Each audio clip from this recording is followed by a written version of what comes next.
güzel günümüzdü bizim.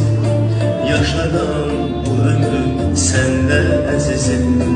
Ömrümüz her zaman gül tək oxusun. Qoy bizim nəğməni hər kəs oxusun. Hər iki tərəfin xoş günləridir. Bu güzel cüzlüyü Allah korusun.